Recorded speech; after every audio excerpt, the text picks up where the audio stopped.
Buenos días, hoy te voy a mostrar cómo dividir pantalla en Oppo K13 Turbo.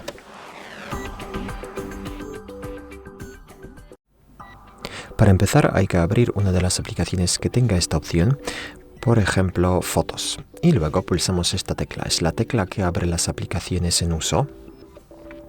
Y luego pulsamos aquí los tres puntos, aquí arriba. A veces los tres puntos aparecen aquí, nosotros pulsamos estos tres puntos y de aquí seleccionamos pantalla dividida. Luego abrimos otra aplicación, por ejemplo Chrome, y ya está. Ya se pueden usar ambas aplicaciones a la vez. Si quieres salir del modo pantalla dividida, hay que mantener presionado aquí en el centro y deslizar el dedo hacia arriba o hacia abajo para maximizar una de las aplicaciones. Y ya es todo. Muchas gracias por ver el vídeo, dime tu comentario abajo, suscribirte al canal. Hasta luego.